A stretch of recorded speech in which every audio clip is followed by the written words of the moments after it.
بسم الله الرحمن الرحيم الحمد لله رب العالمين والصلاة والسلام على أشرف الأنبياء والمرسلين وعلى آله وصحبه أجمعين اللهم أخرجنا من ظلمات الوهم وأكرمنا بنور العلم وافتح علينا أبواب فضل وانصر علينا خزائن رحمتك برحمتك يا أرحم الراحمين سبحانك لا علم لنا إلا ما علمتنا إنك أنت العليم الحكيم رب اشرح لي صدري ويسر لي أمري واحلل عقدة من لساني يفقهوا قولي. Ya, insyaAllah kita sambung kuliah kita berapa? 2 tahun? 2 tahun yang lalu kita terpaksa bertangguh muzakarah kita. Dimulakan pada bulan ini, bulan ini bulan 2 tahun 2022. Baik. Iaitu muka surat 54 kitab saya, iaitu baris yang ketiga syahadan lah. Ya. 58 tu setengah kita, 58 saya 54. Iaitu syahadan ya. Kata Syekh Ibrahim Laqani dalam syarahnya, dan setengah daripada orang yang mati syahid pula orang yang dibacakan ketika sakit sakratil maut doa Nabi Allah Yunus alaihi salam 40 kali. Syahadan ini merupakan perkataan yang lama, perkataan klasik, iaitu syahadan ini sebenarnya ialah selepas syahadan ini dia nak menjelaskan isu yang sebelum syahadan. Isu yang sebelum syahadan, iaitu sebelum syahadan ini iaitu dibincang masalah orang mati syahid dulu. Wasif iaitu wasif syahid al-habibil hayati wa rizquhum bi muntahal jannati luar. Jadi berhubung dengan apa mati syahid. Jadi di sini syahadan lepas syahadan ini dia nak menceritakan yang berkait dengan sebelum ni, iaitu berhubung dengan orang yang mati syahid. Baik. Kata Syekh Ibrahim Al-Laqani dalam syarahnya. Kata Syekh Ibrahim Al-Laqani dalam syarahnya, dalam syarahnya. Jadi Syekh Ibrahim ni iaitulah pengarang kitab Matan Jahrah. Pengarang kitab Matan Jahrah iaitu nama Syekh Ibrahim Al-Laqani. Kemudian di dalam syarah dia sebut sini. Kata Syekh Ibrahim Al-Laqani dalam syarahnya dan setengah daripada orang yang mati syahid. Setengah ni maksud di antara. Jadi orang mati syahid ni di antara orang yang mati syahid juga pula orang yang dibacakan ketika sakit sakratul maut. Baik. Orang yang sakit sakratul maut sebenarnya syahid kalau mati syahid akhirat ni macam-macam lah.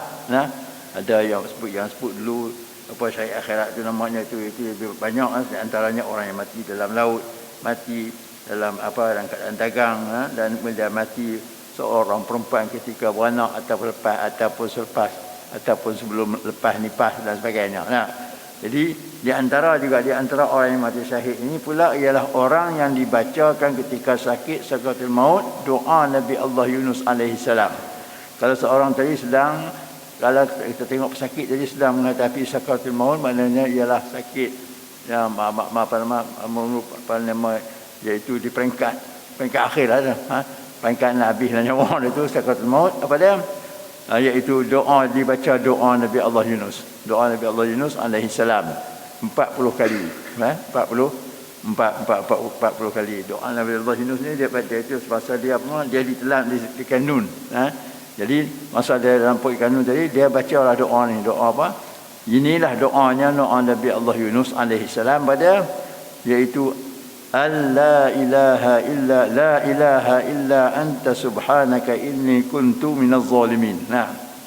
Itu la ilaha illa anta subhanaka inni kuntu minaz zalimin, bahawa tidak ada Tuhan yang disembah dengan sebenar melainkan engkau maha suci, sesungguhnya aku adalah di antara orang-orang yang zalim. Orang yang zalim ini pengakuan bahawa seorang orang yang sedang sakit sakratul maut tadi naklah dia baca doa ni, iaitu dia mengakui bahawa dia adalah di antara orang yang zalim. Jadi dia memohon pada Allah SWT supaya memberi memberi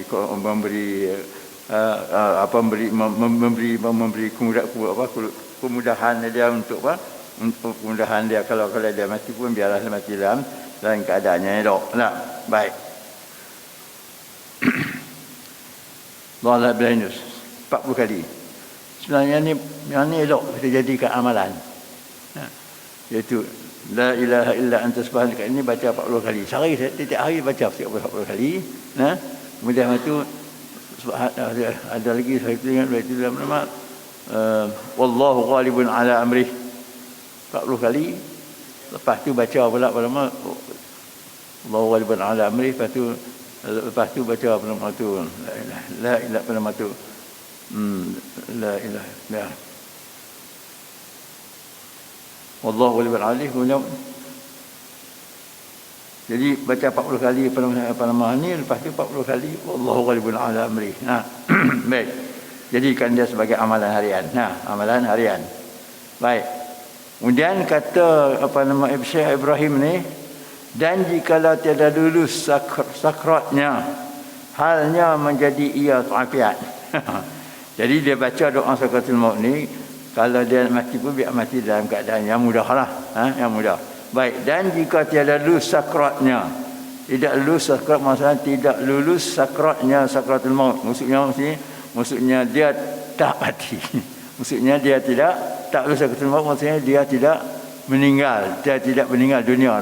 Kalau dia sakit maut tapi umur dia panjang. Umur dia panjang. Kita baca kalau kita baca 40 kali tadi, kalau dia tak mati sekalipun menjadi ia afiat. Kalau dia tak mati kalau kita baca 40 kali, kalau dia tak mati, dia akan menjadi sihat. Dia akan menjadi sihat. Orang-orang yang sakit ini apabila dia baca la ilaha illa anta subhanaka inni kuntu minaz zalimin. Baik. Maka afiat serta dimaafkan oleh Allah Ta'ala sekalian dosanya. Maksud afiat sini, maka afiat tadi serta dimaafkan, bukan sekadar dia sihat saja, malah juga diampunkan oleh Allah segala dosanya. Semua dosa dia yang lakukan Allah ampunkan, serta dengan dia pun sihat balik, dia segar dan sihat balik. Nah, itu di antara di antara doa yang dibaca oleh Nabi Allah Yunus tadi. Okey. Itu kata Syekh Ibrahim Al-Laqani.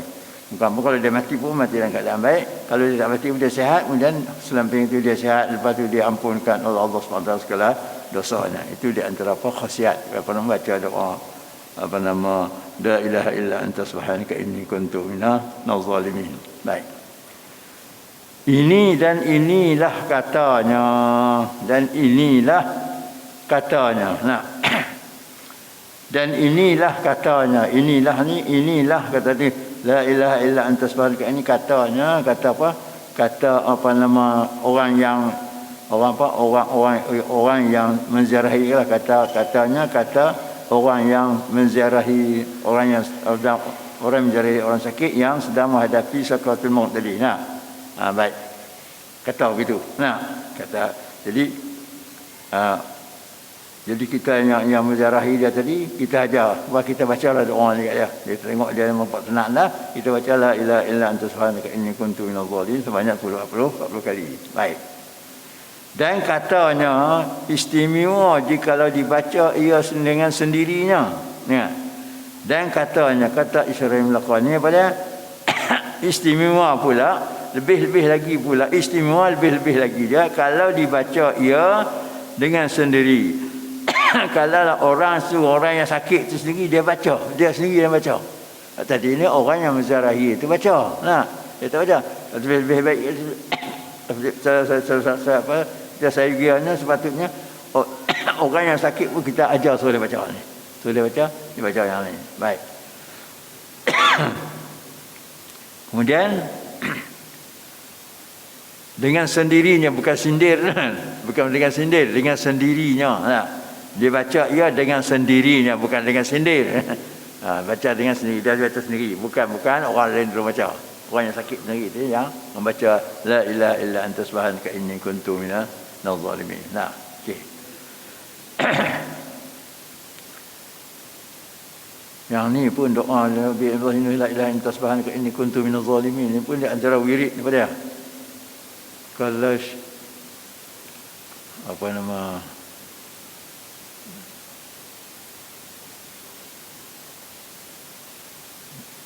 di antara apa nama, kalau tak silapnya apa tu tuan guru Haji apa Hussein Cik Dui. Haji Hussein Cik Dui. Nah, Hussein Cik Dui terkenal lah, Hussein Cik Dui. Nah, dia ni Hussein Cik Dui ni orang terkenal, iaitu dia apa nama, abang ipar kepada Pak Cuhin. Abang ipar pada Pak Cuhin. Nah, dia terkenal, maknanya dia ni anak murid apa nama, dia pernah bawa wirid-wirid begini ni masa tu berlaku peperangan. Bukit Jenun.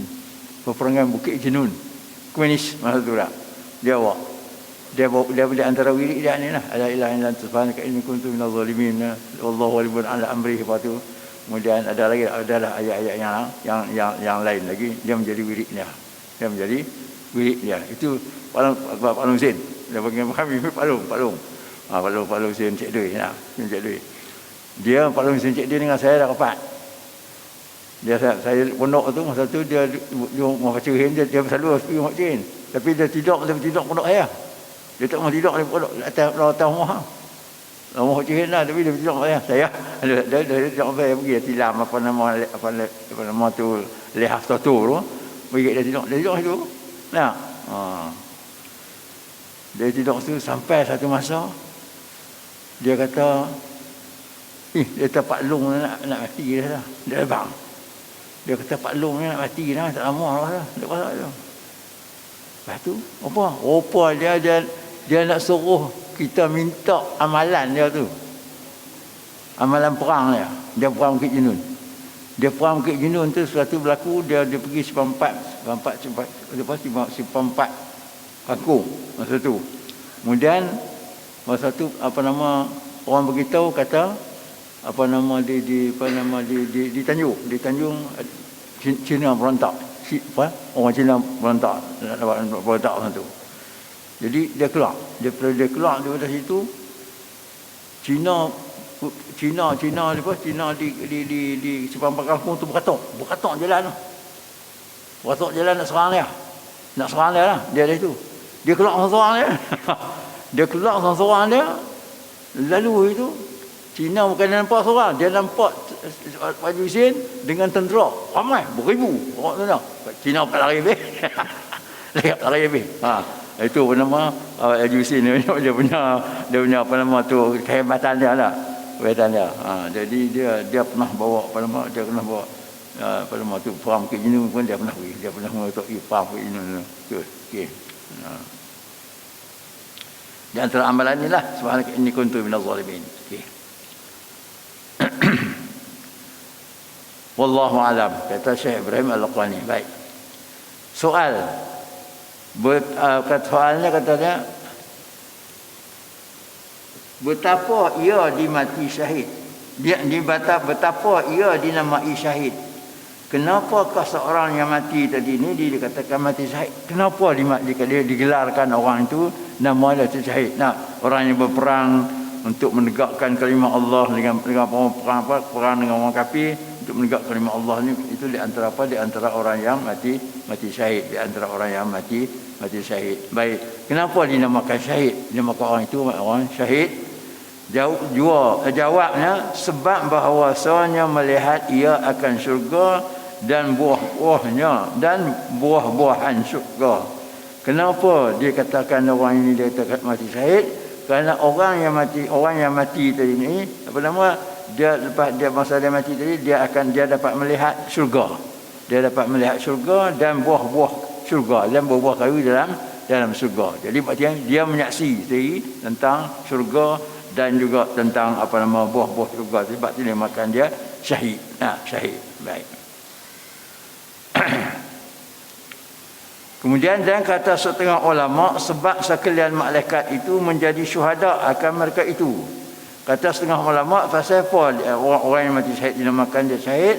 Sebab sekalian malaikat, semua malaikat menjadi syuhada, menjadi saksi akan mereka itu, menjadi syuhada, menjadi saksi ke atas mereka itu, akan mereka itu menjadi saksi kepada bernama orang yang mati syahid. Jadi semua malaikat tadi menyaksikan tentang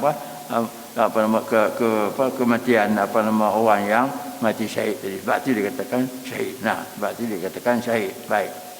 Dan banyaklah ikhtilaf ulama dalam sebabnya. Sebenarnya banyak lagi sebab-sebab. Banyaklah ikhtilaf ulama, banyaklah berlaku perselisihan ulama tentang sebabnya. Sebab mati syahid macam-macam. Dinamai ia demikian itu. Kenapa dinamakan waktu mati syahid dan sebagainya? Berbagai-bagailah ulama ulasan yang diusahakan semua ini sebahagian daripada ulasannya iaitu malaikat, semua malaikat menjadi saksi, menjadi syuhada, menjadi syahadat, menjadi syahid, menjadi saksi orang yang mati syahid tadi ni. Begitu juga satu lagi sebab orang-orang yang mati syahid tadi dia akan dapat melihat syurga dan buah-buah syurga pasal dia mati. Baik. Kemudian dan kata ahlu sunnah wal jamaah, erti nama rezeki itu barang suatu yang diberikan Allah akan hambanya. Ini dia jelaskan tentang rezeki. Jadi habis dah. Dan dia cerita tentang apa? Tentang wasif syahid al-harbi bil hayati wa rizquhu min mustahal jannati. Nah, sifatlah orang yang mati syahid dalam peperangan tadi dengan hidup. Maknanya orang yang mati syahid itu adalah orang tu sebenarnya hidup, bukan dia mati. Nah, dan rezekinya adalah min mustahal jannati, daripada daripada mustahal jannati, maksudnya daripada makanan-makanan yang sangat diingini dalam syurga sana. Nah, baik. Kemudian warizqu indahum ma bihi tufi'. والرزق عند القوم ما به انتفع وقيل لا بل ما ملك ومتبع. Nah. Baik. Ini cerita pula yang kedua, iaitu mengenai rezeki. Mempunyai rezeki dulu matan dulu kita baca dulu matan dulu, kita uraikan makna matan dulu. Apa itu sini nak cerita pula apa tentang rezeki. Apakah makna rezeki? Mana rezeki dalam matan dulu. Nah, kata dia rezeki ni apa ya? Rezeki ni mengikut ahli sunnah, mengikut pendapat ahli sunnah wal jamaah, iaitu orang yang pada ikut ulama yang berpegang pada sunnah dan jamaah. Pada erti nama rezeki itu, apa makna rezeki? Rezeki itu ialah barang sesuatu yang diberikan Allah Ta'ala akan hambanya. Ini rezeki ni sebenarnya marzuk. Rizqun itu makna marzuk, yang direzekikan. Nama rezeki pada iaitu barang yang diberikan Allah akan hambanya. Jadi maksudnya rezeki itu makna marzuk. Marzuk itu barang yang direzekikan. Benar, sesuatu yang diberikan oleh Allah akan hambanya. Apa-apa perkara yang dibeli, yang dikurniakan Allah Subhanahu Wa Taala kepada hambanya, serta dimanfaatkan dia. Nampak? Bukan sekadar Allah kurniakan kepada hamba tadi, malah juga hamba yang menerima pemberian Allah tadi ini mengambil manfaat dengan sesuatu yang Allah kurniakan kepadanya tadi ya. Baik.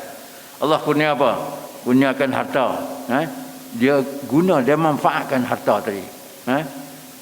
Allah beri kurnia harta, dia dapat harta, tapi harta dia taruh tak, tapi dia manfaatkan harta yang dia perolehi tadi ini. Nah, baik.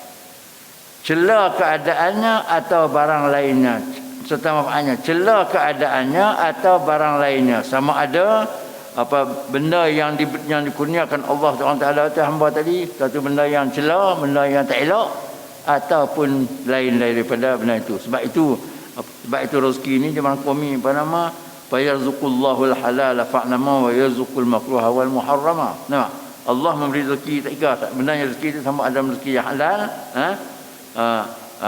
dan Allah juga memberi rezeki benda yang makruh dan benda yang haram. Benda yang haram. Ada benda yang Allah kurnia itu benda tu makruh, ada benda tu benda yang haram. Benda yang haram. Jadi tak kira maksudnya satu yang dikurniakan Allah Taala kan hamba-Nya serta dimanfaat tadi, sama ada benda tu benda yang halal ataupun benda makruh ataupun benda yang haram. Nah, itu dia kata cela keadaannya, keadaan barang yang satu yang diberi oleh Allah ke hamba tadi, atau lainnya ataupun tak cela. Kalau cela tu kita kata makruh ataupun haram. Kalau tak cela tu maknanya orang tu rezeki yang halal. Nah, okey. Nanti Ibrahim yang masuk tadi. Habis. Ini mengikut definisi pengertian rezeki ikut pandangan ahli sunnah wal jamaah. Dan kata orang yang sesat daripada orang yang Mu'tazilah, erti nama rezeki ia barang suatu yang diberikan Allah bagi hambanya dengan dimakan, dengan ada suatu barang suatu yang dimakan akan dia, diambil manfaat, diambil apa dia langkau baca lah. Suatu yang diberi Allah bagi hambanya dengan dimakan akan dia serta dimanfaat akan dia, akan dia. Nampak? Jadi kemudian kata dia, kata seorang yang sesat daripada orang Mu'tazilah, ini pandangan sebahagian daripada Mu'tazilah. Orang yang sesat maknanya pandangan orang yang sesat daripada pokok Mu'tazilah. Apa dia? Erti nama rezeki itu pada rezekinya ialah barang suatu yang diberikan Allah, satu barang yang dikurniakan Allah Subhanahu taala kepada hamba-Nya, kepada hamba dia dengan dimakankan dia, serta dimanfaatkan dia. Benda tu diberi kepada Allah kurniakan kepada dia, kemudian dia makan, dia dapat memakankan apa yang apa yang Allah kurnia kepada tadi ini, serta dimanfaatkan, dia mengambil manfaatnya. Itu mengikut kata apa? Kata Mu'tazilah. Itu sebahagian daripada Mu'tazilah.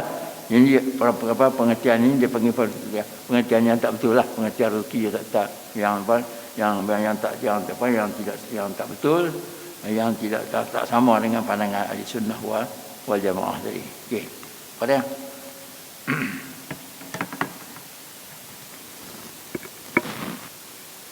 kemudian dan kata setengahnya pula, barang suatu yang dimakan akan dia diambil manfaat keadaannya atau tiada diambil manfaatnya.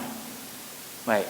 Kata setengahnya dan kata setengah daripada Mu'tazilah pula pada, iaitu barang suatu yang dimakan akan dia. Iaitu suatu benda yang dimakan akan dia, diambil manfaat. Satu benda yang dimakan tadi diambil manfaat keadaannya atau tiada manfaat. Satu barang yang dikurniakan Allah kurniakan itu, benda yang dimakan, sama ada dimanfaat keadaannya atau dia ambil manfaat. Sama ada dia ambil manfaat, dia makan, kau tak ada. Maknanya satu lagi pandangan dia itu benda yang boleh dimakan. Satu benda yang boleh dimakan. Sama ada dia ambil makan atau tidak, tak kira. Dia perolehi benda yang boleh dimakan. Sama ada benda tu dia dimakan atau tidak, tak kira. Manfaat benda makanlah. Kalau tak ambil, kalau tidak ambil manfaat, tak makan. Baik. Maka kata mereka itu batil. Maka kata mereka itu, kata perempuan Mu'tazilah ini batil, tak boleh terima. Pandangan Mu'tazilah tak pandangan rezeki tak boleh terima. Kenapa? Yang tiada sah sekali-kali. Dia kata-kata mereka ini maknanya tidak batil, tak terpakai, yang tidak sah sama sekali, yang tidak boleh diterima sama sekali. Pengertian rezeki itu suatu yang dimakan dan satu benda yang dimakan, sama ada diambil manfaat atau tidak diambil manfaat, sama ada dimakan atau tidak. Yang pentingnya benda itu benda yang boleh dimakan, tapi sama ada dia makan atau tidak, itu dia panggil rezeki lah. Ikut pandangan sebagian daripada apa yang jelas tadi. Okay. Dia kata pendapat ini batil, tak terpakai, tak sah sama sekali, tak boleh diterima sama sekali dengan dalil musyahadah daripada perihal haiwan dan abdin. Dengan dalil apakah bukti kata pengertian rezeki mengikut pandangan ini tak betul ni? Kata dia dengan dalil musyahadah. Dalilnya ialah kita dapat musyahadah, kita dapat perhati tengok, kita tengok, boleh dapat dengan pemerhatian apa dia. Kita tengok syahadah, kita tengok sendiri perihal binatang mengenai kelakuan binatang dan hamba. Nampak? Binatang makan, hamba abdi makan, baik. Maka keduanya itu telah makan makanan. Maka keduanya itu, kita tengok kita boleh lihat kepada binatang dan hamba. Hamba ni maksud hamba abdi. Hamba abdi ini.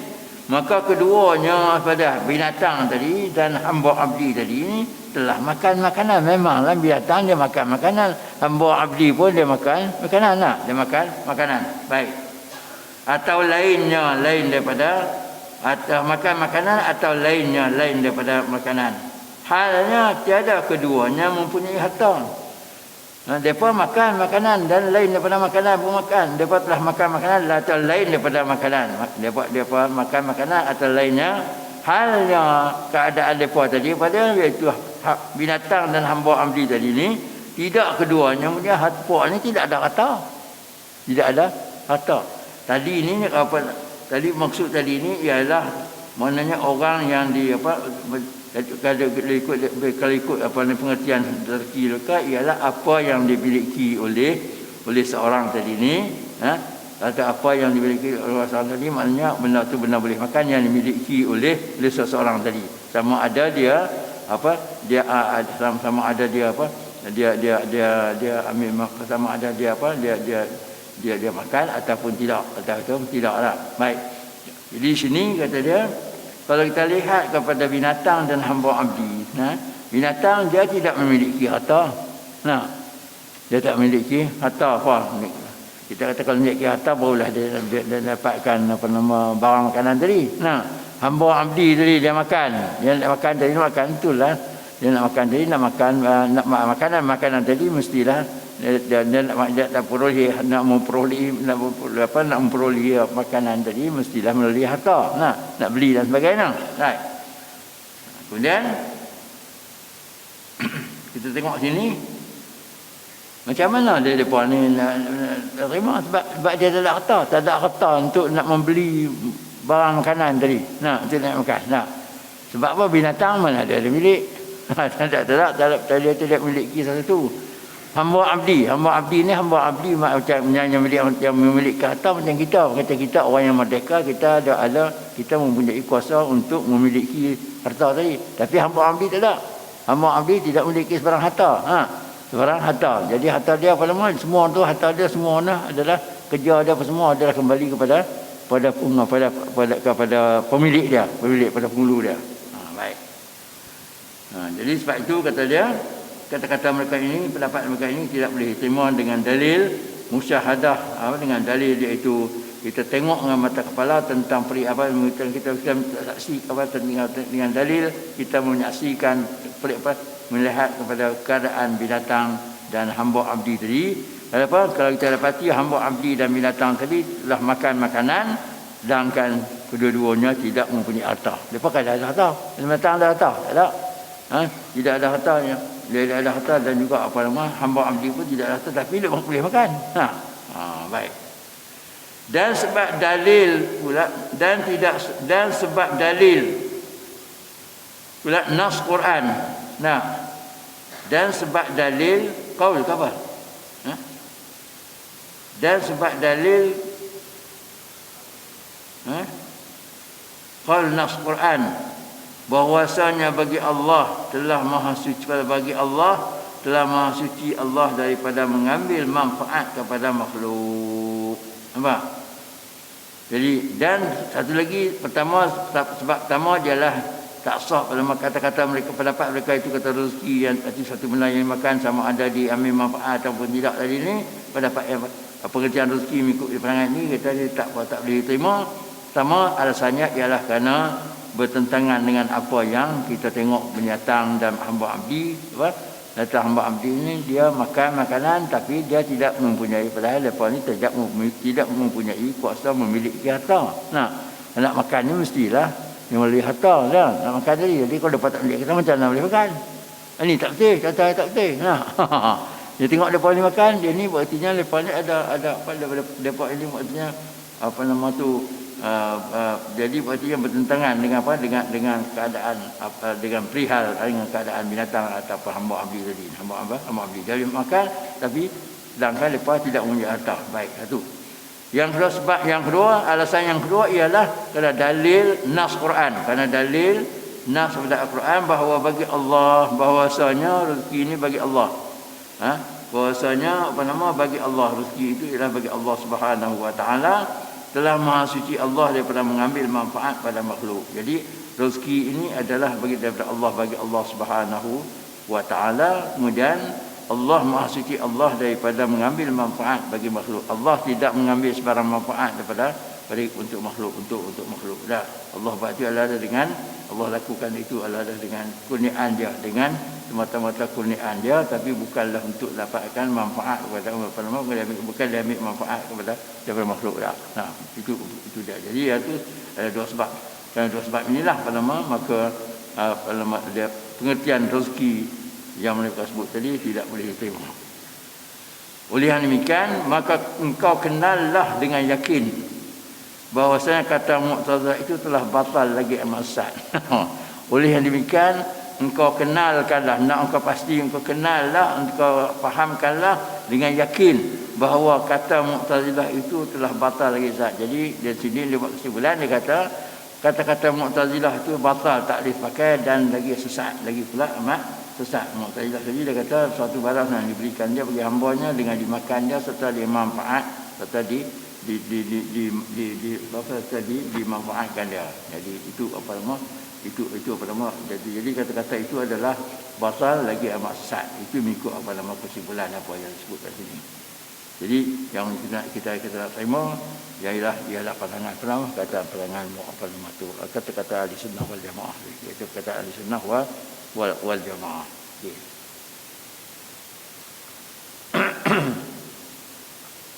Kemudian rezeki ini sebenarnya kalau kita lihat rezeki ini dia ada dua bahagian. Satu rezeki yang iaitu untuk badan, satu iaitu macam makanan. Yang kedua rezeki dari segi iaitu rezeki dari segi batin, iaitu hati. Iaitu hati seperti ilmu pengetahuan. Nah, ilmu pengetahuan yang kita peroleh itu rezeki tu. Nah, ilmu pengetahuan yang kita peroleh itu adalah antara rezeki, maksudnya rezeki juga. Nah, baik.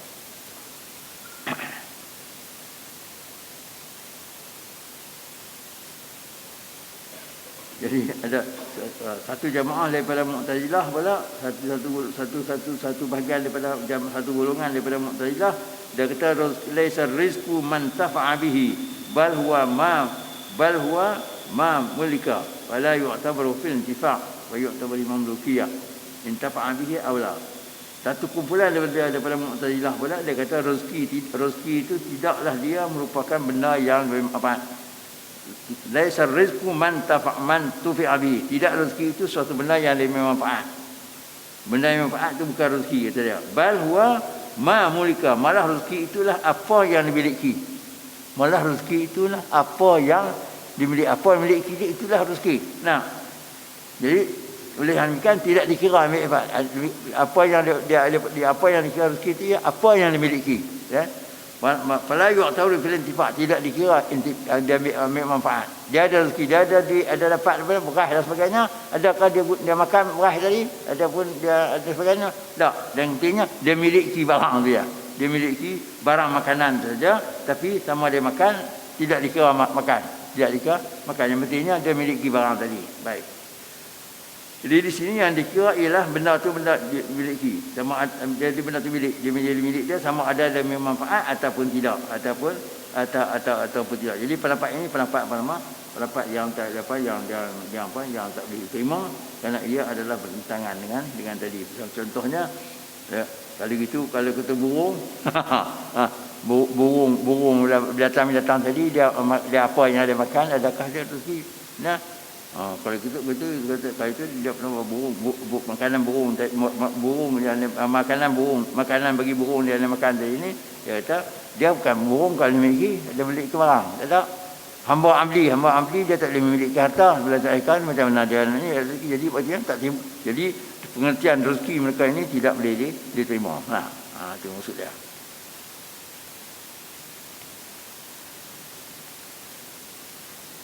Kemudian syahdan, nama rezeki itu tiada khusus ia bagi makanan, tetapi barang suatu yang dianugerahkan bagi hambanya itu rezeki namanya. Nah, sama ada juga makanan atau pakaian atau ilmu atau barang sebagainya. Syahdan ini merupakan perkataan lama, iaitu dia menceritakan dan memberi penjelasan tentang pengertian rezeki lagi. Ya, dia ulas tentang pengertian rezeki. Nama rezeki itu kata dia tiada khusus ia bagi makanan. Rezeki itu tidak hanya tertentu bagi makanan saja. Kata rezeki itu bukan jenis makan saja ada. Lain daripada makan pun dikatakan rezeki juga lah. Tetapi yang kata rezeki itu barang suatu yang dianugerahkan bagi hambanya, itu rezeki namanya. Apa-apa suatu yang Allah kurniakan kepada hamba itu dikatakan rezeki. Nah, rezeki. Rezeki namanya. Sama ada jual makanan, sama ada dia berbentuk makanan atau pakaian ataupun ilmu atau barang. Makanan kah, pakaian kah, ilmu pengetahuan kah, ataupun apa atau lain-lainnya, itu semua itu dikatakan rezeki. Apa-apa jenis yang Allah kurniakan pada hamba itu dikatakan rezeki. Tak kira sama ada berbentuk makanan, bentuk pakaian atau ilmu pengetahuan atau sebagainya. Okay. Wallahu alam. Itu kesimpulan yang dibuat tadi. Kemudian maka menyebut musannif radhiyallahu anhu setengah ahli tasawuf dengan katanya bil iktisabi wa tawakkul ikhlif wal rajihu at-tafsil hasba ma'rif. Baik, bil iktisabi wa tawakkul ikhlif wal rajihu at-tafsil hatman urif, hatman hasla wal rajihu at-tafsil hasba ma'rif. Nah, baik. Asalnya pilih tisab wa tawakkul ukhlif. Pilih tisab wa tawakkul fi rujal, fi rujal iktisab tu majrur dengan fi, wa tawakkul ataf pada fi, tawakkul ataf pada iktisab. Nah, ukhtulifa tu. Jadi fi ni dia takluk kepada ukhtulifa. Asalnya begini, ukhtulifa pilih tisab wa tawakkul. Maksudnya wala ulama, maksudnya sini para ulama tidak sepakat, tidak sepakat tentang iktisab, tentang usaha dan tawakul, tentang usaha dan tawakul. Nampak? Jadi sini para ulama tidak sepakat tentang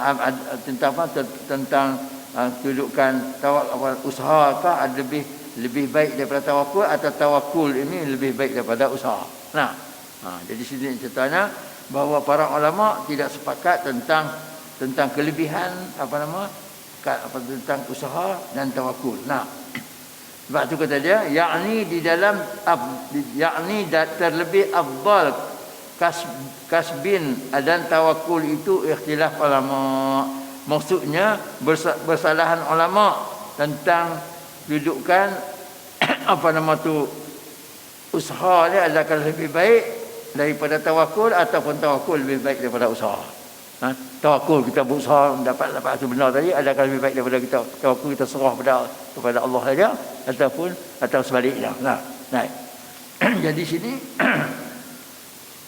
dan qaul ulama yang rajih itu tafsil.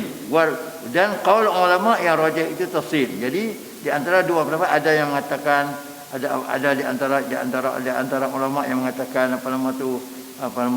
usaha itu lebih baik daripada tawakul, ada yang mengatakan tawakul lebih baik daripada usaha, ya. Kemudian dan qaul ulama yang rajih, pendapat ulama yang kuat sekali daripada iaitu tafsil, ada pandangan pendetilan. Jadi pendapat ulama yang kuat sekali daripada iaitu ada pendetilan, iaitu pendetilan tadi, maksud pendetilan ni pendetilan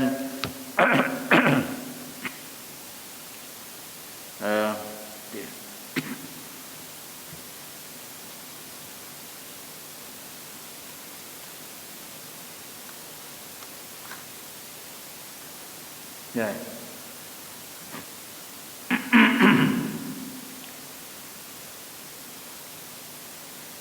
Maksud sini pilih tisab wa tawakkul ikhtilaf ni dia asalnya bersalahan ulama tentang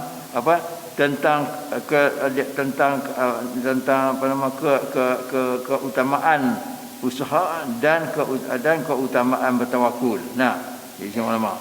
Jadi khilaf ini yang berlaku perselisihan pendapat ini tentang hak mana yang terlebih baik, hak mana yang terlebih afdal di antara dua tadi. Adakah usaha lebih baik daripada tawakul, dan tawakul ataupun tawakul lebih baik daripada usaha. Nampak? Berusaha. Jadi sini kita dapati bahawa satu kaum, satu kumpulan ulama menyatakan, dia kata iktisab itulah yang yang lebih baik. Dia berkata iktisab tu yang lebih baik, iaitu usaha. Usaha tu iaitu menyimpan sebab dengan ikhtiar seperti jual beli dan sebagainya untuk untung. Nak dapat atau jual beli untuk dapat untung, ataupun pergi buat bendang dan sebagainya untuk nak dapat padi dan sebagainya. Itu usaha, itu bentuk untuk usaha tadi. Baik. Begitu juga kita kata ambil ubat lah. Kita mengambil ubat, kita makan ubat tadi untuk apa? Untuk dapat kesihatan. Kita demam, sakit kepala semangat, kita makan Panadol dan sebagainya. Sudah untuk sehat, untuk menjadi sihat. Baik, itu soalan. Baik. Kemudian ada satu golongan lagi dia kata, iaitu tawakul, iaitu berserah pada Allah Subhanahu wa taala. Iktimat mana berserah kepada Allah Subhanahu wa taala lebih baik daripada kita berusaha. Berusaha. Kemudian di sini dia sebutnya pendapat yang kuat sekali ialah ada penelitian. Penelitian hasbama urifa mengikut hasbama menurut apa yang diketahui daripada kitab-kitab ulama dulu. Nampak? Maksudnya hasbama urifa ni mengikut apa yang diketahui kan dia dari kitab-kitab ulama, kitab-kitab ulama yang dulu. Apa dia? Iaitu kalau kita rujuk dari kitab ulama yang dulu, di antaranya ialah kita kata sini mana dia? Kita ulama dulu.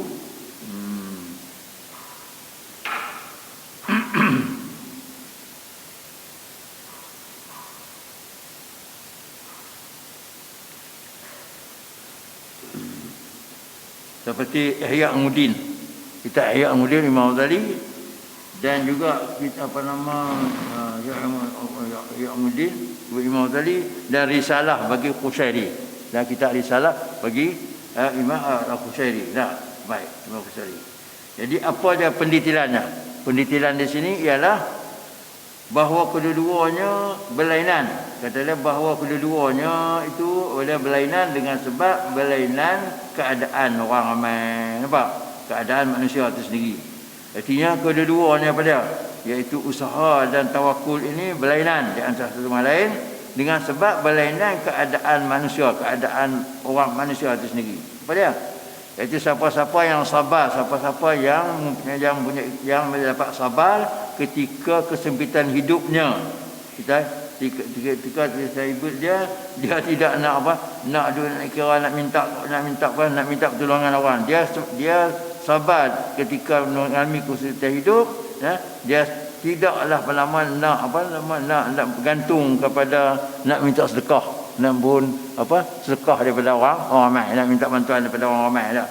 Kalau orang ni kata dia orang yang dapat sabar daripada minta pada orang, kata dia, maka orang ini tawakul pada hadal birah, mana berserah diri kepada Allah SWT tu pada hadal ada lebih rajih, lebih kuat, kerana ada padanya pada tawakul itu mujahadah nafsi, iaitu lawan nafsu, meninggalkan keinginan dan kelezatan nafsu itu sendiri dah. Dan sabar pula di atas di atas kesulitan kesulitan hidup tadi, nampak? Jadi bagi orang yang dapat sabar ketika mana dia mengalami kesulitan hidup tadi ni, dia dapat sabar ni maksudnya dia tak sampai pada peringkat nak minta bantuan orang. Dia boleh sabar, tak boleh minta pada bantuan orang, maka orang ini tawakul tu lebih baik. Serah daripada Allah SWT tadi adalah lebih baik.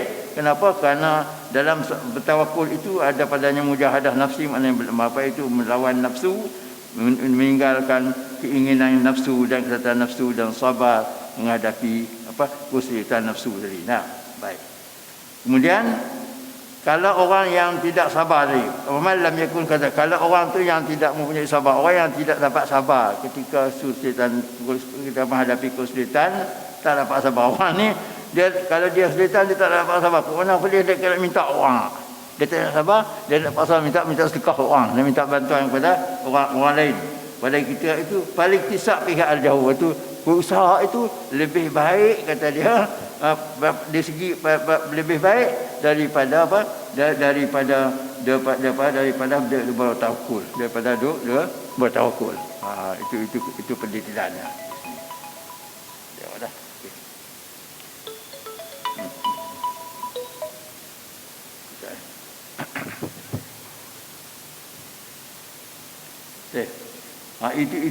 Itu benar-benar ada tu dia kata pendetilan itu. Pendetilan itu. Baik. Kemudian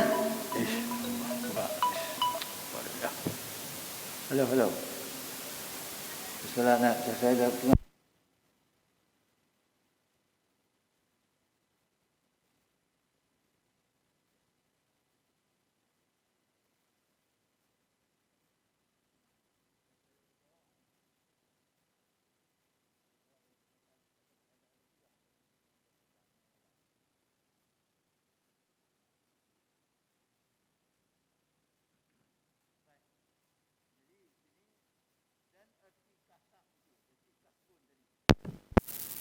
Mubasyarah sebab dengan ikhtiar, iaitu mubasyarah maknanya kita melakukan sebab dengan ikhtiar. Mubasyarah maknanya kita melakukan sebab tadi ini dengan ikhtiar, dengan kita berusaha. Nah, dengan kita ikhtiar ni, dengan kita usaha, dengan apa, dengan secara ikhtiar, secara kita lakukan itu secara pilihan kita. Mubasyarah sebab dengan ikhtiar maksudnya, contohnya kita musafir, seperti musafir kerana berniaga. Kita musafir itu maknanya mubasyarah sebab lah. Sebab untuk nak dapatkan kita musafir dia lah. Tujuan nak berniaga. Kalau seorang tadi dia terpaksa musafir untuk nak berniaga, untuk melakukan perniagaan. Nah, tu. Dan berubat, dia musafir tadi ataupun berubat. Ataupun dia kerana apa, dia musafir tadi kerana apa, kerana nak berniaga, atau musafir tadi kerana nak berubat, dia bergerak sini nak pergi Kuala Lumpur, kenapa nak pergi berubat sakit dia. Nah, ataupun dia pergi ke sana untuk nak berniaga, nak dapatkan harta, nak dapatkan sumber kewangan tadi. Okey, itu dia panggil usaha tadi. Mubasyarah sebab maknanya menyertai sebab dengan ikhtiar, dengan sukarela, dengan secara sukarela dia, bukan apa, secara sukarela dia buat. Nah, jadi seperti dia musafir kerana ikhtiar, kerana apa, kerana perniagaan, dan berubat kerana dia musafir tadi kerana nak berubat, kerana nak berniaga, ataupun kerana nak berubat. Dia pergi ke Kuala Lumpur nak ubat, atau ke Kuala Lumpur nak beli barang untuk berniaga contohnya. Dan memeliharakan hartanya. Nah, tujuannya pula kemudian dan memeliharakan hartanya. Dan tujuannya ialah kenapa? Kerana apa ni tadi dia tujuannya jaga harta dia. Dia musafir tadi ni dia seperti musafir kerana berniaga dan berubat, dan nak menjagakan harta dia. Musafir juga kerana nak meliharakan hartanya dan jagakan harta dia. Dia musafir daripada apa? Kerana nak jagakan harta dia, untuk nak menjagakan harta dia daripada apa, daripada merosot dan sebagainya. Maka dia terpaksa musafir dan tadi untuk nak menjagakan hartanya daripada harta dari rusak dan sebagainya. Baik. Serta i'tiqad yang demikian tiada memberi bekas sekali-kali. Serta i'tiqadkan demikian tidak memberi bekas sekali-kali. Jadi usaha yang maksud sini ialah dia ikhtiar, dia melakukan sebab dengan cara sukarela, Jadi kemudian dia i'tiqad bahawa usaha dia tadi ni tidak memberi kesan sekali-kali. Dia pergi berniaga tadi untuk apa? Dia pergi musafir itu untuk menega tadi itu untuk dapatkan wang dan sebagainya, dan berubat. Dia pergi berniaga tadi untuk nak buat apa, dia pergi musafir tadi untuk nak berubat dan nak menjagakan harta tadi. Yang ni kesan tu tidak memberi. Maknanya dia berniaga, dia musafir itu, adakah dia musafir itu memberi apa? Memberi kesan tentang tadi? Tak mesti dia musafir dia boleh berniaga apa, dia boleh dapat perniagaan, dia berniaga atau boleh berubat ataupun dia dapat menjaga harta. Asalnya dia pergi tu nak tujuan tu lah, tapi tak semestinya dia pergi apa, dia musafir tadi ni, dia buat kerja tadi ni apa untuk nak mendapat tidak semestinya dia buat itu, mana dia akan mendapatkan apa yang dia nak tadi, apa yang dia nak tadi. Nampak? Takat usaha saja, tapi tentang hasil usaha dia tadi ni itu terserah pada Allah Subhanahu wa taala. Itu makna masuk usaha sini. Okey. Dan arti tawakul pada Imam Qushairi, dan tawakul berserah pada Imam Qushairi. Imam Qushairi apa dia? I'timad kepada Allah serta meninggalkan sebab serta kuasa atas sebab atas kasab. Benar. Mengikut pada nama tawakul pada diikut pandangan Imam Qusyari pada i'timad kepada Allah, maknanya berpegang pada Allah, maknanya bergantung pada i'timad ni kita tahu bergantung kepada Allah Subhanahu wa taala serta meninggalkan sebab, bukan sebut sebab tu, bukan sebab bukan sebab sebab dia lain lah, serta meninggalkan sebab serta kuasa atas kasab atas usaha. Dia maksud sini mengikut tawakul sini ialah dia berpegang kepada Allah Subhanahu Wa Taala, dia berserah kepada Allah Taala serta dia meninggalkan sebab. Meninggalkan sebab dia tak buat. Dia tinggal sebab apa? Sebab tadi ni. Serta kuasa atas kasab serta mampu dia untuk berusaha. Untuk berusaha. Dia serta meninggalkan sebab apa? Sebab tadi ni serta kuasa atas kasab serta sedangkan dia mampu untuk berusaha tapi dia tak berusaha, dia tak berniaga. Dia mampu dia musafir, tapi dia tak musafir untuk buat perniagaan tadi dan sebagainya. Tapi dia kata dia serah kepada Allah Subhanahu wa taala. Itu saja. Baik. Itu pengertian tawakul mengikut pandangan Imam Qusyari. Baik. Dan kata Imam Ghazali pula radhiyallahu anhu. Imam Ghazali pula berpandangan erti tawakul itu siqah kepada Allah dan yakin hatinya. Tawakul ni maksudnya siqah ni percaya. Siqah ni mempunyai kepercayaan kepada Allah, percaya kepada Allah dan yakin hatinya. Dia percaya kepada Allah, yakin hati dia bahwasanya hukum Allah itu tentu lulusnya.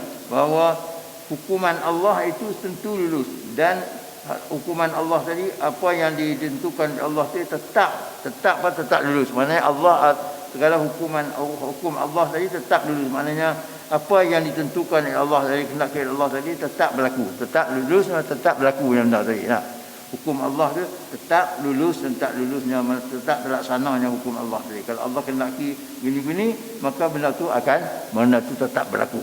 Benda tu tetap berlaku. Itu mengikut kata Imam serah kepada Allah dan yakin hati bahawa apa yang Allah kehendaki semuanya akan berlaku. Betul. Hukum Allah tadi tentu lulus. Baik.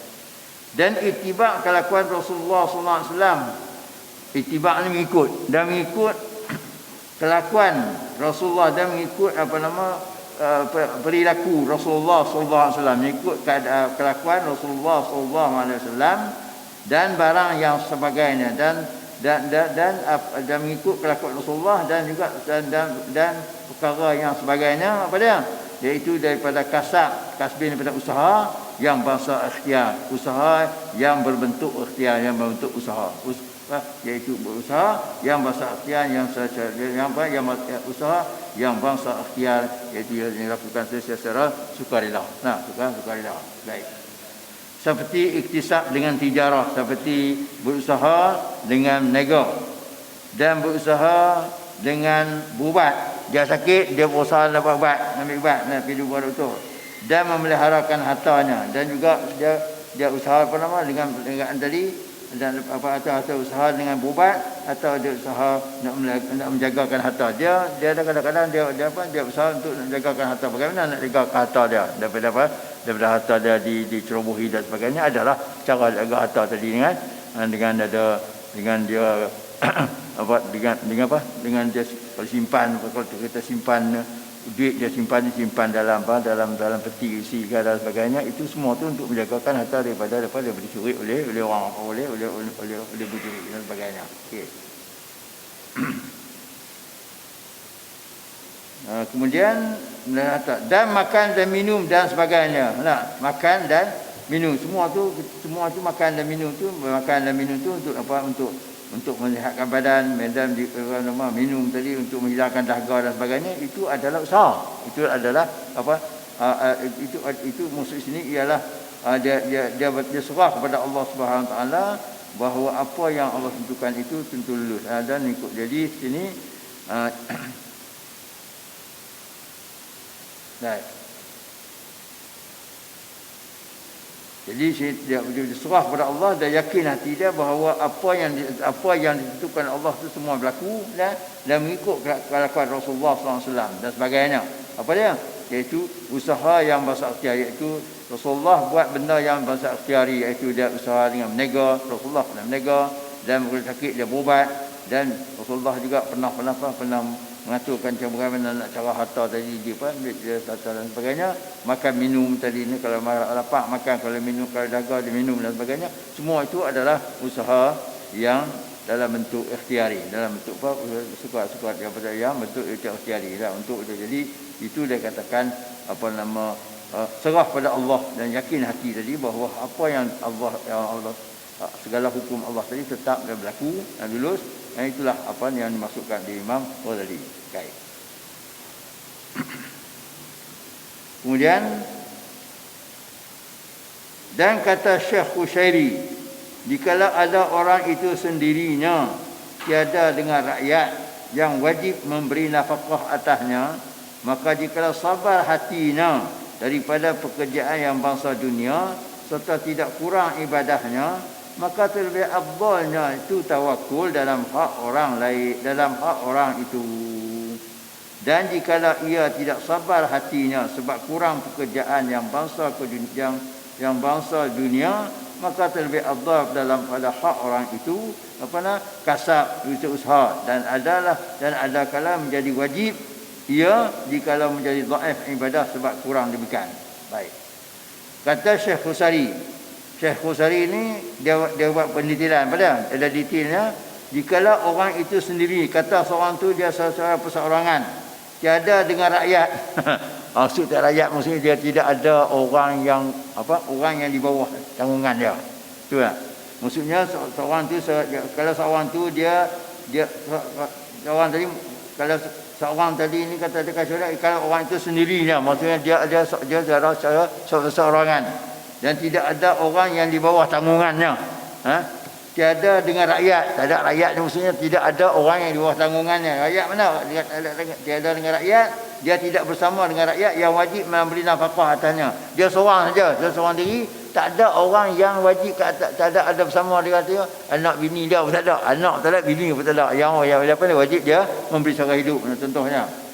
Maka dia ni kata, maka jika sabar hatinya, kalau dia ni orang ni dia orang seorangan yang tidak ada orang yang wajib yang beri cara hidup tadi ni, tak ada anak, tak ada bini apa tadi ni, kalau dia sabar hati dia daripada pekerjaan yang bangsa dunia, kalau dia dapat sabar hati dia daripada pekerjaan yang bangsa dunia serta tiada kurang ibadahnya maka yang ni maknanya kalau dia dapat sabar hati dia daripada pekerjaan yang bangsa dunia, maknanya dia boleh bersabar tak sampai peringkat peringkat dia minta sedekah ke orang nak makan minum serta tiada kurang, sedangkan tidak kurang ibadah dia pun tak kurang ibadah dia pun tetap tetap dia boleh lakukan tetap dia boleh lakukan dan juga dia boleh bersabar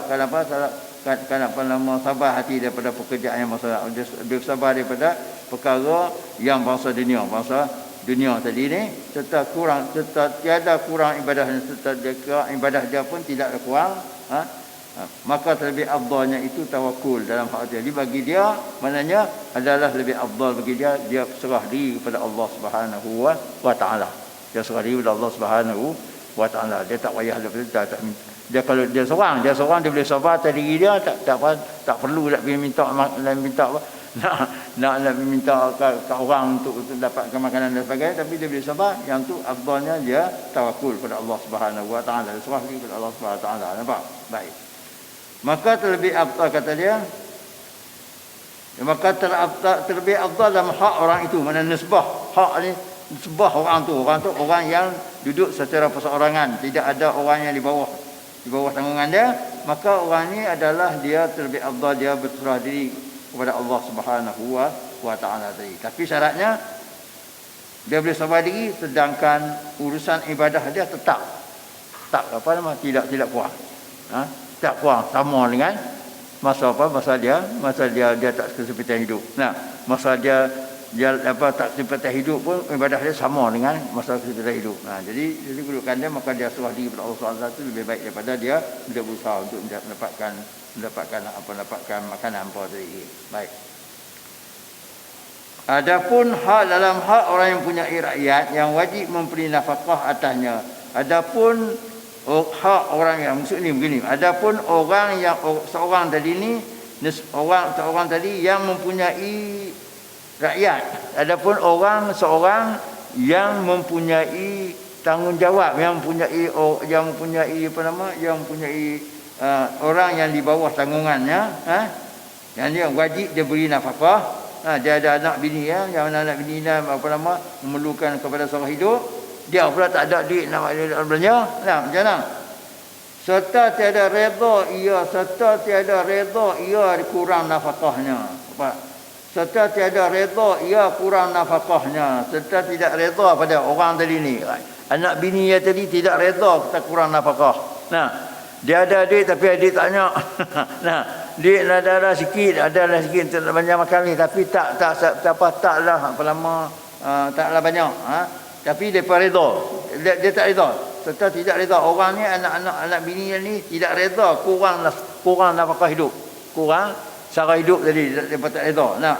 Maka ketika itu maka kasbun dalam hak orang itu wajib. Jadi usaha orang ni nasbah pada orang pada ketika itu maknanya wajib dia berusaha. Maksudkan inilah maka dia wajib dia berusaha. Kata Syekh Husari pada tu dia wajib usaha, bukan kata dia tak usaha, dia wajib berusaha untuk nak membantu nak memberi nafkah hidup kepada anak bini. Yang mana anak bini ni tak sabang, tidak redha kurang serah hidup. Itu tengok keadaan dia. Dan inilah kata Syekh Husari dan Imam Ghazali dalam setengah kitab. Inilah kata dia, kata Imam Husari dan kitab Imam Ghazali dalam setengah kitabnya. Kitab bagi Husari dan kata Imam Ghazali. Baik. Kemudian insya-Allah kita akan sambung dan ada pun pada mazhab jumhur ulama yang rajih kasbu dengan ikhtiar barang tersebut itu lain pula. Yang itu akan kita akan bincang apakah pandangan jumhur ulama tentang ni. Itu ada mempunyai pandangan yang agak lain sikit daripada apa yang disebutkan tadi. Wallahu a'lam. Okey.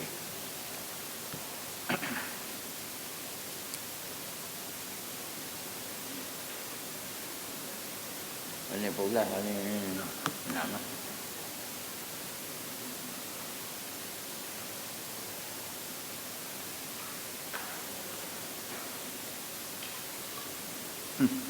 Dia bahasa dia ni.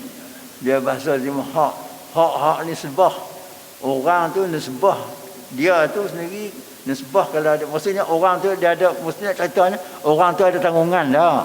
Ada orang yang wajib dia tanggung atau tidak. Kalau dia seorang saja, gantunglah. Kalau dia boleh sabang, dia takut kepada Allah. Kalau tak boleh sabang, lepas. Tapi kalau dia ada orang yang dia menjadi tanggungjawab, orang yang judi sara itu macam anak ada bini, tapi puak ni tak redha, tak suka, tak redha, maknanya kurang sara hidup dia tadi. Tiga tu wajib dia besar. Wajib dia besar untuk dapatkan sara hidup tadi dengan cukup. Itu dia maksudnya. Wallahu a'lam.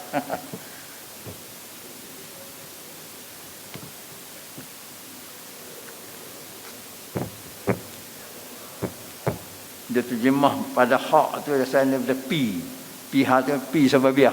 Dia sebab sudah kita berehat. Insya-Allah kita akan berehat ni. Wallahu a'lam.